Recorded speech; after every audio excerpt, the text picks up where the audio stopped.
করলেন শ্রীরামপুরের সাংসদ কল্যাণ বন্দ্যোপাধ্যায়। সাংসদ এলাকা উন্নয়ন তহবিল থেকে বরাদ্দকৃত অর্থ 8,70,628 টাকার বিনিময়ে এই পাকা রাস্তা তৈরি করা হয়েছে, যা কিনা নৈটি গ্রাম পঞ্চায়েতের উত্তরাদান রোটারি হেলথ সেন্টার থেকে ঘোষপাড়া কালীতলা পর্যন্ত প্রায় 1.2 কিলোমিটার দৈর্ঘ্যের রাস্তার নামকরণ করা হয় আন্তর্জাতিক খ্যাতিসম্পন্ন চিত্রশিল্পী গোবর্ধন আশ সরণি নামে। এবং এই উদ্বোধনী অনুষ্ঠানে উপস্থিত ছিলেন নৈটি গ্রাম পঞ্চায়েত প্রধান এবং পঞ্চায়েত সমিতির সভাপতি জয়দেব রক্ষিত সহ স্বেচ্ছাসেবী সংস্থা অগ্নিকল্পের সম্পাদক কৌশিক শীল এবং এলাকার সাধারণ মানুষও। এই উদ্বোধন অনুষ্ঠানে হাজির হয় বামফ্রন্টের রাজ্য সম্মেলন নিয়ে পাকা করলেন সাংসদ কল্যাণ বন্দ্যোপাধ্যায় মহাশয়। তিনি বলেন, সিপিআইএম সিঙ্গুর আন্দোলনের সময় 2011 সালে অনেক কিছু কথা বলে আজ শূন্যে চলে গেছে। এবার কথাটা ওনারা পাল্টা, সেই 2008 থেকে 9 সাল ধরে এখনো তারা বসে রয়েছে, তাই তাদের কোনো উন্নয়নই হচ্ছে না। এখন নিজেদেরই ভাবা উচিত কোন কথাটা বলবো আর কোন কথাটা বলবো না। এবং বুদ্ধদেব বাবুর রাজনৈতিক জীবনে সব থেকে বড় ভুল হচ্ছে কৃষকদের বিরুদ্ধে পদক্ষেপ নেওয়া। আমরা কোনো শিল্পের বিরুদ্ধে ছিলাম না, আমরা ছিলাম কৃষকদের স্বার্থ রক্ষার কথা ভেবে।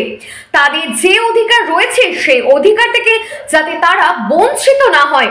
উনি কৃষকদের অধিকার থেকে বঞ্চিত করছিলেন এবং আমরা বলেছিলাম যে কৃষকদের অধিকার থেকে বঞ্চিত করা একেবারেই যাবে না।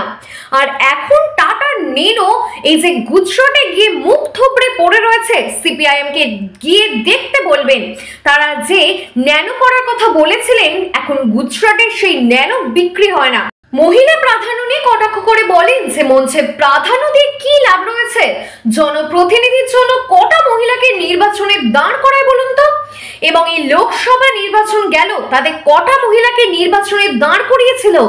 ওদের এখন একটা বড় সমস্যা দাঁড়িয়েছে, মীনাক্ষীর আসল ছাড়া এই কোথাও জায়গা নেই। স্বেচ্ছাসেবী সংস্থা অগ্নিকল্পের সম্পাদক কৌশিক শীল বলেন, সেই রকম একটা চিত্রশিল্পী আমাদের গর্ব এবং রাস্তাটা করতে পেরেছি সেখানেও আমাদের গর্ব। আমাদের অগ্নিকল্পের এই অনুষ্ঠানে সাংসদ এসেছিলেন, তখন আমরা সাংসদের কাছে অনুরোধ করেছিলাম, উনি অনুরোধ রেখেছেন। এবার একটা প্রয়োজনের ছবি রাখার সংগ্রহশালা, সেটি অনুরোধ রাখা রয়েছে। উনি চেষ্টা করবেন, আমরাও চেষ্টা করব, ঠিক কিভাবে করা যায় সেদিকটাও দেখব। চন্ডীতলা উত্তরাদা থেকে সুদীপ ভট্টাচার্যের রিপোর্ট, বেঙ্গল নিউজ এক্সপ্রেস। সকলে একবার জোরে করতালি দিয়ে আমাদের কাছের মানুষ, কাজের মানুষ, যিনি আমাদের রূপকার, যিনি নতুন করে চণ্ডীতলাকে তৈরি করছেন তার স্বপ্ন দিয়ে, সেই মমতা বন্দ্যোপাধ্যায়ের যোগ্য সৈনিক, সেই কল্যাণ বন্দ্যোপাধ্যায়কে আপনারা সকলে মিলে আজকে সংবর্ধিত করবেন। মহিলারা শঙ্খধ্বনি বাজাতে হবে যায়নি, আজও আমরা চলছি, আমরা এগিয়ে চলেছি। আজ আমাদের সেই প্রিয় মুখ্যমন্ত্রী মমতা বন্দ্যোপাধ্যায়, বাংলার মুখ্যমন্ত্রী, তার অনুপ্রেরণায় আমরা এগিয়ে চলেছি আমাদের কর্মকাণ্ড এবং উন্নয়নের মধ্যে দিয়ে।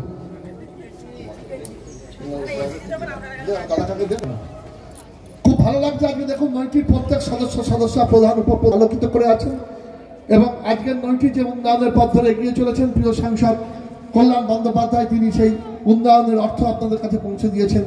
এবং পঞ্চায়েত সমিতি কর্মাধ্যক্ষ মৌমিতাও আছে, মনে হয় মৌমিতা চলে একটু মঞ্চে। আমি এরপর আমরা বরণ করে এদিকে একটু ঘুরে যাবে।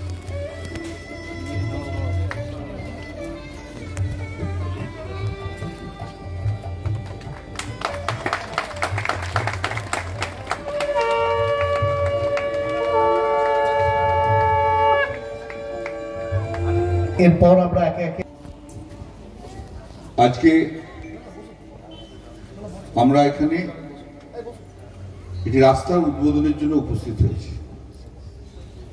আছে আমাদের সুবীর মুখার্জি আছে, জেলা পরিষদের কর্মাধ্যক্ষ আছে, কৌশিক আছে।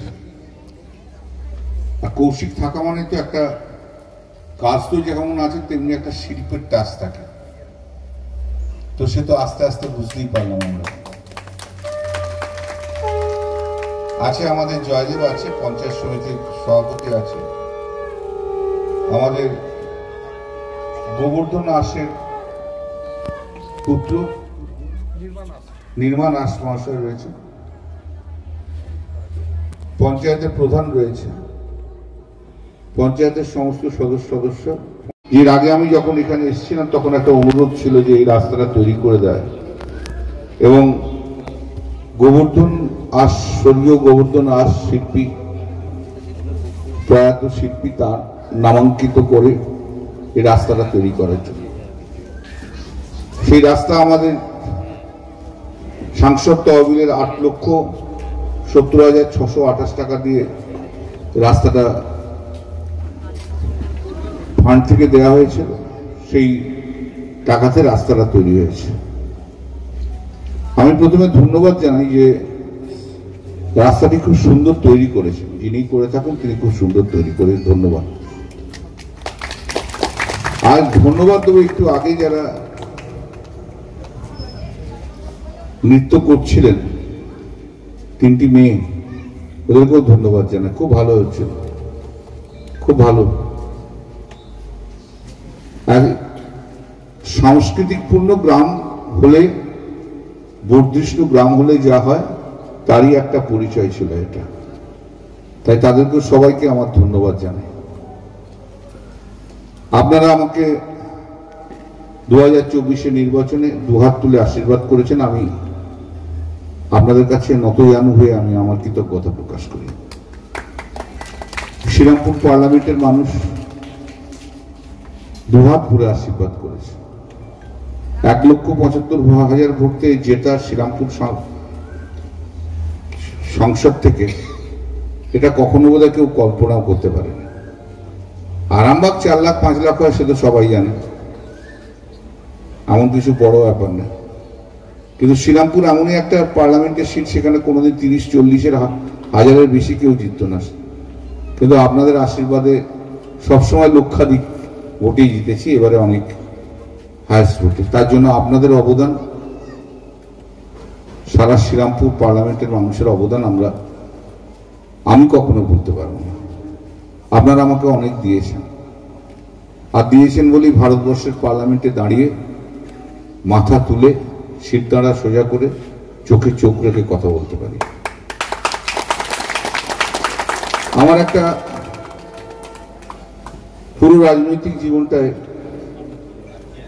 আমি যখন বিধায়ক ছিলাম বা যখন থেকে সাংসদ হয়েছি, আমি সবসময় বিরোধীদের চেয়ারেই বসেছি, এবং বিরোধী চেয়ারে বসে থাকতে থাকতে, জায়গায় বসতে থাকতে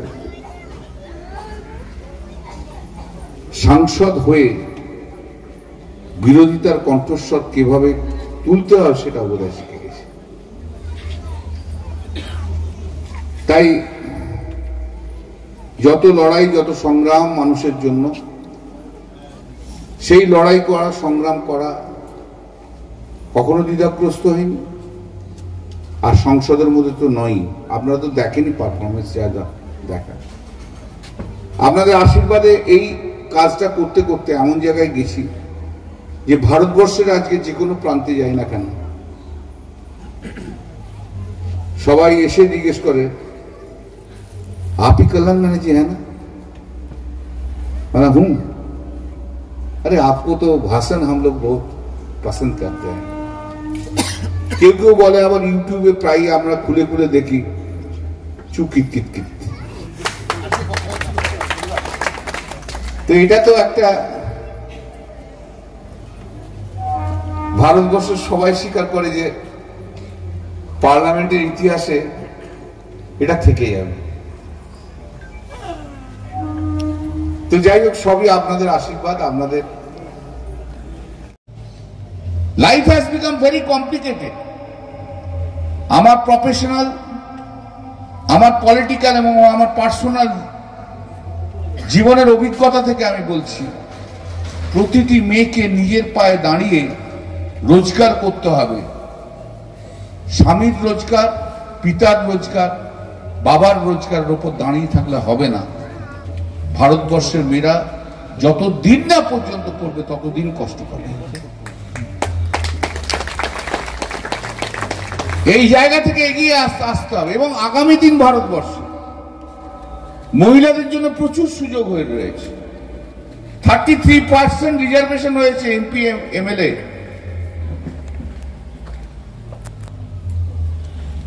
মমতা বন্দ্যোপাধ্যায় পশ্চিমবাংলায় 50% গ্রাম পঞ্চায়েত, পঞ্চায়েত, জেলা পরিষদ এতে রিজার্ভেশন করেছে বলে এত আপনি আমাদের মহিলা প্রতিনিধি দেখতে পাচ্ছেন। তেমনি এই রিজার্ভেশন পলিসি যখন আগামী দিনে ইমপ্লিমেন্ট হবে, আপনি 40%-এর মতো প্রায় মহিলাদের পাবেন এমপি এমএলএ হওয়ার জন্য। কিন্তু সেই জায়গায় যেতে গেলে শিক্ষার বড্ড প্রয়োজন আছে। একটা শিক্ষিত প্রতিনিধি আর একটা অশিক্ষিত প্রতিনিধির মধ্যে তফাৎ থেকে যায়। শিক্ষিত জনপ্রতিনিধি হয়ে নিজের পায়ে দাঁড়ালে রাজনীতিতে মাথা তুলে দাঁড়ানো যায়। সততা হচ্ছে বড় কথা রাজনীতির। সততা থেকে যারা সরে যায় তাদের মানুষ গ্রহণ করে না। সংসদ উন্নয়ন প্রকল্প পাকা রাস্তা শুভ উদ্বোধন হলো এখান থেকে রিমোটে বোতাম টিপে। তার পরিবারের নির্মাণ আশিক পঞ্চায়েতের প্রধান অনুমোদন সকল সদস্যদের উজ্জ্বল উপস্থিতির মধ্য দিয়ে আজ এই সুন্দর রাস্তার উদ্বোধন হলো। আন্তর্জাতিক চিত্রশিল্পী গোবিন্দ দাসকে শ্রদ্ধা এবং সম্মান জানিয়ে আমার বাদিকের নির্মাণ আছে ছাত্ররা, তারা প্রিয় সাংসদ কল্যাণ বন্দ্যোপাধ্যায়ের প্রতিকৃতি আঁকছেন।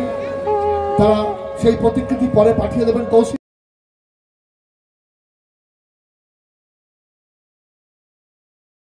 মাথা তুলে দাঁড়ানো যায়। সততা হচ্ছে বড় কথা রাজনীতি। সততা থেকে যারা সরে না, তাই রাজনৈতিক চরিত্র তৈরি করতে গেল শিক্ষা, নিজের পায়ে দাঁড়ানো, রোজগার, নিজের রোজগার, সেগুলো সমস্ত কিন্তু খুব প্রোগ্রাম আছে ওখানে, আর দেরি হয়ে যাবে। কি প্রশ্ন? ওটা না, ওই আলোটা পড়বে।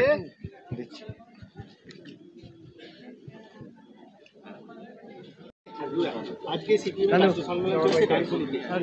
দেখা যাচ্ছে মহিলাদেরও প্রাধান্য দেওয়া হয়েছে এবং ওরা যেটা বলছে যে সিঙ্গুর হতে দিল না, সিঙ্গুর ফ্যাক্টরি হতে দিল না তৃণমূলের আন্দোলনের ফলে। এসব কথা তো সিঙ্গুর আন্দোলন, সেসব কথা বলেই অনেক এসব কথা বলে 2011 থেকে সেই যে চলে গেছে আজও পর্যন্ত, তো আজকে তো শূন্যই চলে গেছে। তো কথাটাকে একটু পাল্টাক, নাহলে আর কি করে হবে? সেই 2008-9-এর কথা ধরেই যদি থাকে তোদের তো উন্নতি আর কিছু হচ্ছে না। এখনো নিজেদেরই একটু ইন্ট্রোস্পেক্ট করা দরকার, কোন কথাটা বলা উচিত, কোন কথাটা বলা উচিত না। সিপিএম এর বুদ্ধবাবুর জীবনের, রাজনৈতিক জীবনের সবচেয়ে বড় ভুল হচ্ছে কৃষকদের বিরুদ্ধে পদক্ষেপ নেওয়া। আমরা কোনো শিল্পের বিরুদ্ধে ছিলাম না, আমরা ছিলাম কৃষকদের, তাদের স্বার্থ রক্ষা, তাদের যা অধিকার, সে অধিকার থেকে তারা যেন বঞ্চিত না হয়, এটাই তো ছিল। উনি কৃষকদের অধিকার থেকে বঞ্চিত করছিলেন, আমরা বলেছিলাম কৃষকদের অধিকার থেকে বঞ্চিত করা যাবে না। আপনি কৃষকদের যে মূল্যে দেওয়ার দরকার আছে সেই মূল্য দিয়ে জমি কিনে নিন না, যাকে ইচ্ছে দিন না কেন। আর টাটার ন্যানো গুজরাটে যে মুখ থুবড়ে পড়ে রয়েছে, এটাও একটু সিপিএম কে যে দেখতে বলবেন, যে ন্যানো করার কথা যে বলেছে, সেই ন্যানো আর গুজরাটে যে হয়েছে আর বিক্রি হয় না। কি আর প্রাধান্য দেয় কোথায়? আর এখানে মঞ্চে প্রাধান্য দিয়ে লাভ কি আছে? জনপ্রতিনিধির জন্য কটা মহিলাকে নির্বাচনে দাঁড় করায় বলুন তো? আপনি যে জিজ্ঞেস করেন, এই তো এমপি ইলেকশন গেল, কটা এমপিতে সিপিএম এর মহিলাকে দাঁড় করিয়েছিল? আর মমতা বন্দ্যোপাধ্যায় ভারতবর্ষের পার্লামেন্টের লোকসভাতে তাদের প্রতিনিধিত্ব হচ্ছে, মহিলাদের প্রতিনিধিত্ব হচ্ছে প্রায় 42%। ভাবুন তো।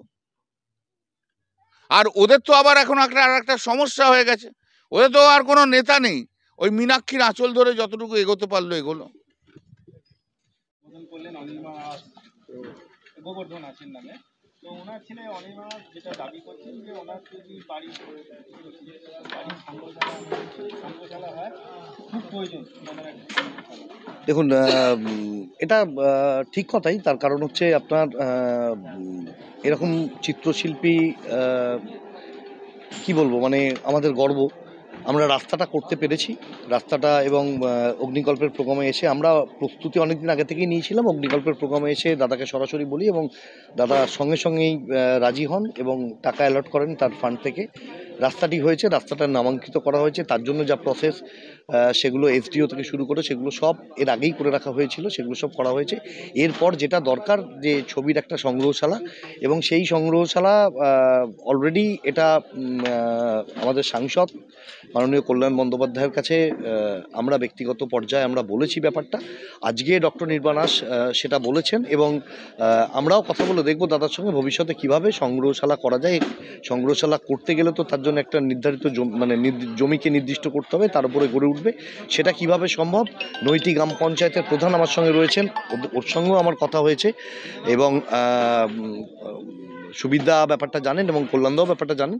তো ভবিষ্যতে নিশ্চিতভাবে আরেকটি সংগ্রহশালা গোবর্ধন দাসের নামাঙ্কিত আমাদের উত্তরাদানে, যেহেতু উনি উত্তরাদানের বাসিন্দা ছিলেন এবং ওনার পরিবার সবাই উত্তরাদানে বসবাস করেন, তো আমরা ভবিষ্যতে নিশ্চিতভাবে করব, এবং সেটা নিশ্চিতভাবে সাংসদ শ্রী কল্যাণ বন্দ্যোপাধ্যায় এগিয়ে আসবেন। আমি কৌশিক শীল, সম্পাদক অগ্নিকল্প।